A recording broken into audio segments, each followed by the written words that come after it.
Sir, ಒಬ್ಬ healthy ಫೀಮೇಲಲ್ಲಿ, okay, healthy ಫೀಮೇಲಲ್ಲಿ listen,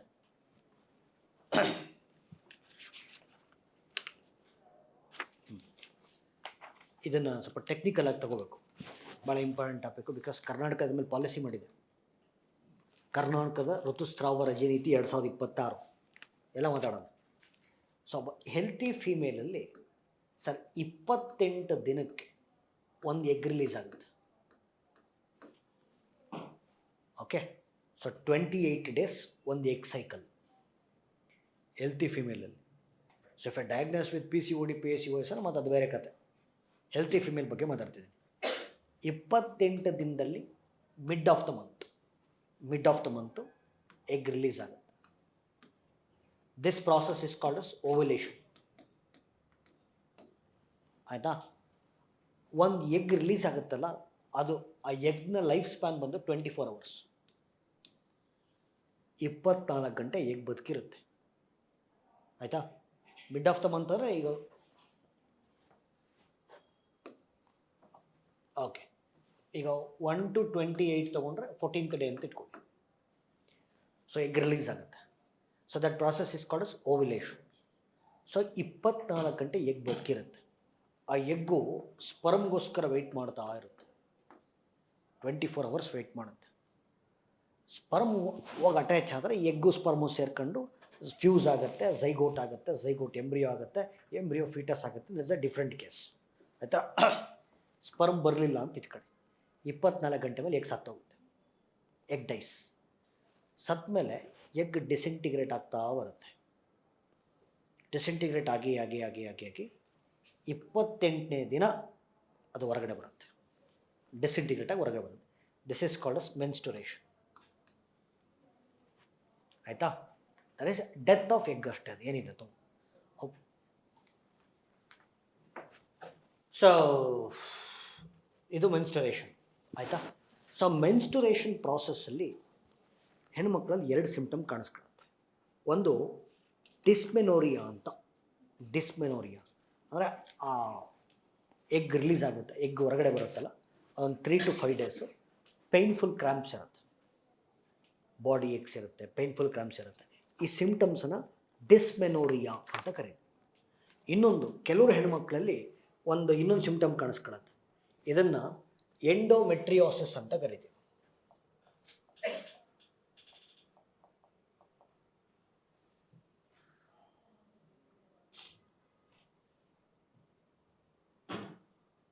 okay ನೋಡಿ,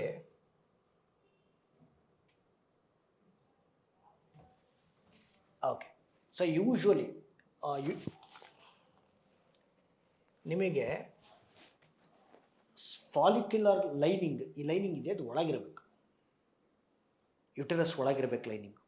so during menstruation ಪ್ರಾಸೆಸ್ಸಲ್ಲಿ ಆ ಲೈನಿಂಗು ಹೊರಗೆ ಕಾಣಿಸ್ಕೊಂಡ್ಬಿಡುತ್ತೆ. It's very painful condition. ಹಾಗಾಗಿ ಆ 3 to 5 ಡೇಸ್ ಆ ಎಗ್ ಪೂರ್ತಿ ಡಿಸ್ಇಂಟಿಗ್ರೇಟ್ ಆಗಿ ಹೊರಗೆ ಬಂದಿರುತ್ತಲ್ಲ, ಎಗ್ ಪೂರ್ತಿ ಕ್ಲಿಯರ್ ಆಗೋವರೆಗೂ ಒಂದು ಡಿಸ್ಪೆನೋರಿಯಾ ಇರುತ್ತೆ, ಇನ್ನೊಂದು ಈ ಕಂಡೀಷನು ಎಂಡೋಮೆಟ್ರಿಯೋಸಿಸ್. ಇವೆರಡೇ ತುಂಬ ಪೈನ್ಫುಲ್ ಕಂಡೀಷನ್ಸ್ ಇದು. ಸೊ ಈ ದಿನ ಅವ್ರಿಗೆ ರಜಾ ಕೊಡಬೇಕು. ಇದನ್ನು ಮೆನ್ಸ್ಟೀರಿಯಲ್ ಲೀವ್ ಅಂತ ಕರೀತಾರೆ. ಆಯಿತಾ? ಸೊ ನಿಮಗೆ ಗೊತ್ತಿರಲಿ, ಸಾಕಷ್ಟು ಈಗ ನಮ್ಮದು ಕರ್ನಾಟಕದ ತಗೊಂಡ್ರೆ, ಕರ್ನಾಟಕದ ಮಾಹಿತಿ ಕೊಡ್ತೀನಿ ನಿಮಗೆ. ಓಕೆ, ಕರ್ನಾಟಕದಲ್ಲಿ ಈಗ ಹೊಸದು 2026 ಬಗ್ಗೆ ಮಾತಾಡ್ತಾ ಇದ್ದೀವಿ. ಹಾಂ ನೋಡಿ, ಕರ್ನಾಟಕದಲ್ಲಿ ಕೆಲಸ ಮಾಡ್ತಕ್ಕಂಥ ಮಹಿಳೆಯರಿಗೆ 1 ತಿಂಗಳಿಗೆ 1 ಮೆನಿಸ್ಟೀರಿಯಲ್ ಲೀವ್ ಅಂತ ಕೊಡಬೇಕು. ಆಬ್ವಿಯಸ್ಲಿ ಈಗ ಫಾರ್ ಎಕ್ಸಾಂಪಲ್ ಮೆನಿಸ್ಟೀರಿಯಲ್ ಪ್ರಾಸೆಸ್ಸು ಒಂದು 3 to 5 ಡೇಸ್ ಅಂತಿದ್ರೆ ಫಸ್ಟ್ ಡೇ ರಜೆ ಕೊಡಬೇಕು.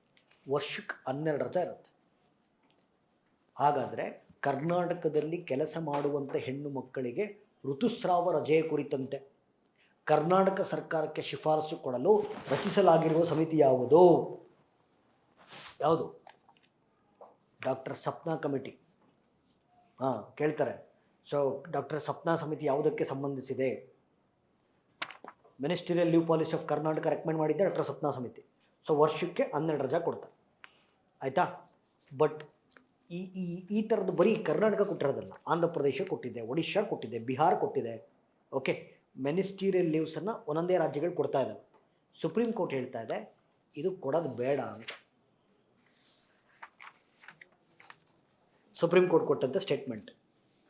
ಯಾಕೆ ಸರ್, ವೈ ಸುಪ್ರೀಂ ಕೋರ್ಟ್ ಚರ್ಚೆ ಮಾಡೋಣ. ಓಕೆ, ಯಾಕೆ ಸುಪ್ರೀಂ ಕೋರ್ಟ್ ಯಾಕೆ ಹೇಳಿದೆ ಅಂತ ಹೇಳ್ಬಿಡ್ತೀನಿ. ಸುಪ್ರೀಂ ಕೋರ್ಟ್ ಅಲ್ಲ ಸರಿ, ಹೌದು ಸುಪ್ರೀಂ ಕೋರ್ಟೇ. ಓಕೆ, ಸೊ ಇದೇನಾಗಿ ಬಿಡುತ್ತೆ ಗೊತ್ತಾ, ಒಂದು second.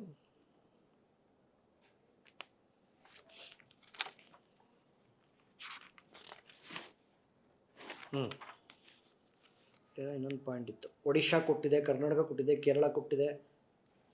I hope I am not sure, but menstrual leave ಪಾಲಿಸಿಯನ್ನು ಜಾರಿಗೆ ತಂದ ಮೊಟ್ಟ ಮೊದಲ ರಾಜ್ಯ ಬಿಹಾರ ಅಂತ ಅಂದ್ಕೊಂಡಿದ್ದೀನಿ. ಇದೆಲ್ಲೋ ಪಾಯಿಂಟ್ ಕಾಣಿಸ್ತಾ ಇಲ್ಲ ನನಗೆ, ಚೆಕ್ ಮಾಡ್ಕೊಳ್ಳಿ ಒಂದು ಸತಿ. ಓಕೆ, ಇರಲಿ.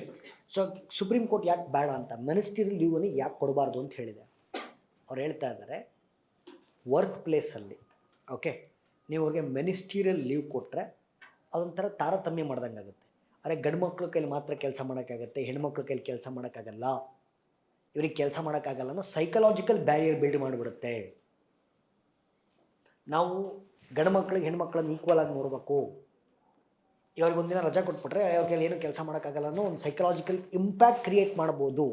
ಬದಲಾಗಿ ನೀವೇನು ಮಾಡಿ, ಬದಲಾಗಿ ಕೆಲಸ ಮಾಡ್ತಕ್ಕಂಥ ಹೆಣ್ಮಕ್ಳಿಗೆ ರಜಾ ಕೊಡೋದು ಬಿಟ್ಬಿಟ್ಟು ಬಿಟ್ಬಿಟ್ಟು ಯೂನಿವರ್ಸಿಟಿಗಳಲ್ಲಿ, ಶೈಕ್ಷಣಿಕ ಸಂಸ್ಥೆಗಳಲ್ಲಿ ಓದತಕ್ಕಂಥ ವಿದ್ಯಾರ್ಥಿನಿಯರು ಮತ್ತು ಬಾಲಕಿಯರಿಗೆ ರಜೆ ಕೊಡಿ.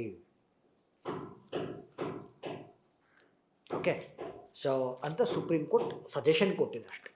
ಓಕೆ, ಬಟ್ ಹಾಗಾದರೆ ಮೆನಿಸ್ಟೀರಿಯಲ್ ಲೀವ್ ಪಾಲಿಸಿ ಕೊಡ್ಬೇಕಾ ಬೇಡ, ಡಿಬೇಟ್ ಇದೆ. ಏನು ಇಟ್ಸ್ ಡಿಬೇಟ್. ಓಕೆ, ಸರಿ, ಯಾಕೆ ಕೊಡಬೇಕು ಅಂತ 5 ಪಾಯಿಂಟ್ ಹೇಳ್ತೀನಿ, ಯಾಕೆ ಕೊಡಬಾರ್ದು ಅಂತ ಒಂದು 5 ಪಾಯಿಂಟ್ ಹೇಳ್ತೀನಿ. ರೈಟ್, ಮೊದಲನೇದು ಕ್ಲಿಯರ್ ಅಪ್ಪಾಜಿ? ಓಕೆ, ಸೊ ಫಸ್ಟ್ ಯಾಕೆ ಕೊಡಬೇಕು ಅಂತ ಹೇಳ್ತೀನಿ. See one you should understand that okay male anatomy is different, female anatomy is different. ಪುರುಷರ ದೇಹನೇ ಬೇರೆ, ಮಹಿಳೆಯರ ದೇಹನೇ ಬೇರೆ. ಈ ಬಯೋಲಾಜಿಕಲ್ ರಿಯಾಲಿಟಿ ಯಾರಿಗೆ ಅರ್ಥ ಆಗುತ್ತೋ ಅವ್ರಿಗೆ ಕೊಡಬೇಕು ಅಂತ ಅನಿಸುತ್ತೆ. ಓಕೆ, ಒಂದು. ಎರಡನೇದು ನೋಡಿ, ನಿಮಗೆ ಡಿ ಪಿ ಎಸ್ ಪಿ ಓದಬೇಕಾದ್ರೆ ಆಯಿತಾ, ಆರ್ಟಿಕಲ್ 42 ಇದೆ. ಆರ್ಟಿಕಲ್ 42 ಏನು ಹೇಳುತ್ತೆ ಅಂದರೆ ಸೇಫ್ ವರ್ಕ್ ಕಂಡೀಷನ್ಸ್ ಇರಬೇಕು. ಎಲ್ಲರೂ ಕೆಲಸ ಮಾಡ್ತಕ್ಕಂಥ ಸ್ಥಳಗಳಲ್ಲಿ ಸೇಫ್ಟಿ ಇರಬೇಕು ಅಂತ. ಬಟ್ ಡ್ಯೂರಿಂಗ್ ಮೆನ್ಸ್ಟುರೇಷನ್ನು ಅವ್ರಿಗೆ ಸೇಫ್ಟಿಯಲ್ಲಿ ಇರ್ತದೆ. ಹೇಳಿದ್ನಲ್ಲ, ಯಾವುದೋ ಸಿಂಪ್ಟಮ್ ಅದು ಡಿಸ್ಮೆನೋರಿಯಾ ಮತ್ತು ಎಂಡೋಮೆಟ್ರಿಯೋಸಿಸ್ ಅಂತ ತಡ್ಕೊಂಡು ಕೆಲಸ ಮಾಡ್ಕೊಳ್ಳೋಕ್ಕಾಗಲ್ಲ ಅಲ್ವಾ. ಸೊ ಕೆಲಸ ಮಾಡ್ತಕ್ಕಂಥ ಸ್ಥಳದಲ್ಲಿ ಸೇಫ್ ಹ್ಯೂಮೇನ್ ಕಂಡೀಷನ್ಸ್ ಇರಬೇಕು. ಅದು ಇರಲ್ಲ ಅಂದಾಗ ರಜಾ ಕೊಡಬೇಕಾಗುತ್ತೆ. 2. ಮೂರನೇದು ಸರ್, ಪೇಯ್ನ್ಫುಲ್ ಕಂಡೀಷನ್ಸಲ್ಲಿ, ಡಿಸ್ಕಂಫರ್ಟ್ ಕಂಡೀಷನ್ಸಲ್ಲಿ, ಆರೋಗ್ಯ ಚೆನ್ನಾಗಿಲ್ಲ ಅಂದಾಗ, ಹಿತಕರವಾಗಿಲ್ಲ ಅಂತಂದಾಗ ಇಟ್ ಈಸ್ ಒಂದು ಮಾನವೀಯತೆ, ಅದು ಕೊಡಬೇಕಾಗಿರೋದು. ಓಕೆ, ನಾಲ್ಕನೇದು ನೋಡಿ, ಪ್ರತಿಯೊಬ್ಬರಿಗೂ ರೈಟ್ ಟು ಹೆಲ್ತ್ ಬೇಕಾ? ಎಸ್ ಆರ್ ನೋ ಮಾತಾಡಿ sir. Right to health, right to dignity ಬೇಕಾ? ಈಗ ಅಂಥ ಕಂಡೀಷನ್ಸಲ್ಲಿ ಕೆಲಸ ಮಾಡೋಕ್ಕೆ ಹೆಂಗಾಗುತ್ತೆ? ಆಮೇಲೆ ಪ್ರತಿಯೊಬ್ಬರಿಗೂ ತಮ್ಮ ದೇಹದ ಮೇಲೆ ಸ್ವಾತಂತ್ರ್ಯ ಇರಬೇಕು ಬೇಡ ಹೇಳಿ ಸರ್. ಬಾಡಿಲಿ ಅಟಾನಮಿ ಅಂತ ಕರಿತೀವಿ ನಾವು ಇದನ್ನು. ಪ್ರತಿಯೊಬ್ಬರಿಗೂ ಅವ್ರವ್ರ ದೇಹದ ಮೇಲೆ ಸ್ವಾತಂತ್ರ್ಯ ಇರಬೇಕು. ಇವೆಲ್ಲ ಸಿಗಬೇಕು, ರಜೆ ಕೊಡಬೇಕು. ನಾಲ್ಕನೇದು ನೋಡಿ, ಮೆನಿಸ್ಟೂರಿಯಲ್ ಲೀವ್, ಋತುಸ್ರಾವ ರಜೆ ಕೊಟ್ಟಾಗ ಏನಾಗುತ್ತೆ, ಇಡೀ ಸಮಾಜಕ್ಕೆ ಅರ್ಥ ಆಗುತ್ತೆ. ಓಕೆ, ನಾವು ಈಗ ನಿಮ್ಗೆ ಗೊತ್ತಿದೆ, ಈಗ ಗ್ರಾಮೀಣ ಪ್ರದೇಶಗಳಿಗೆ ಹೋದರೆ ನಿಮಗೆ ಮೆನ್ಸ್ಟುರೇಷನ್ ಟೈಮಲ್ಲಿ ನೋಡ್ತಕ್ಕಂಥ ರೀತಿ ನೀತಿಗಳೇ ಬೇರೆ. Yes or no? ಅವ್ರು ದೇವ್ರ ಮನೆಗೆ ಬರೋಂಗಿಲ್ಲ, ಯಾವುದೇ ಆಚರಣೆಗಳಲ್ಲಿ ಭಾಗವಹಿಸೋಂಗಿಲ್ಲ, ದೇವಸ್ಥಾನಕ್ಕೂ ಹೋಗಂಗಿಲ್ಲ, ಅಡುಗೆ ನೋಡಿದರೆ ಇಲ್ಲವೆಲ್ಲ. ಓಕೆ, ಈ ಸೋಷಿಯಲ್ ಸ್ಟಿಗ್ಮಾ ತೆಗೆಯುತ್ತೆ. ಎಲ್ರಿಗೂ ಅರ್ಥ ಆಗುತ್ತೆ, ಇದು ಕಾಮನ್ ಪ್ರಾಸೆಸ್ಸು, ಪ್ರತಿಯೊಬ್ಬರಲ್ಲೂ ಆಗ್ತಕ್ಕಂಥದ್ದು, ನೈಸರ್ಗಿಕ ಪ್ರಕ್ರಿಯೆ, ಇದರಿಂದ ನಾವು ದೂರ ಉಳಿಬಾರ್ದು, ಇದನ್ನು ಅರ್ಥ ಮಾಡ್ಕೊಂಡು ಬದುಕಬೇಕು. ಇದನ್ನು already Japan, south Korea, Indonesia, ತೈವಾನು, Spain ಎಲ್ಲ ಕಡೆ ಅಡಾಪ್ಟ್ ಮಾಡ್ಕೊಂಡು ಹೋಗ್ತಾ ಇದ್ದಾರೆ. ಇವೆಲ್ಲ ನೋಡ್ಕೊಂಡಾಗ ಮಿನಿಸ್ಟ್ರಿಯಲ್ಲಿ ಕೊಡಬೇಕು. ಯಾಕೆ ಕೊಡಬಾರ್ದು ಅಂತ ವಾದ ನೋಡಿ. ಈಗ ಯಾಕೆ ಕೊಡಬಾರ್ದು ಅಂತ ವಾದ ಮಾಡಿದ್ರೆ ಸರ್, ಪ್ರೈವೇಟ್ ಕಂಪ್ನಿಗಳು ಹೆಣ್ಮಕ್ಳು ತಗೊಳ್ಳೋದೇ ಇಲ್ಲ. ಅವಾಗ ಸುಮ್ ರಜೆ ಆಗ್ತಾರೆ ಇವರು, ಹೌದಿಲ್ಲ? ಈ ಗೌರ್ಮೆಂಟ್ ಕಂಪ್ನೀಸಲ್ಲಿ ರೂಲ್ಸ್ ಇರುತ್ತೆ ತಗೊಂತಾರೆ, ಪ್ರೈವೇಟ್ ಸೆಕ್ಟ್ರಲ್ಲಿ ಆಗ್ತಂತಾರೆ. For them it is a loss. Private companies they will be reluctant to hire women employees, number 1.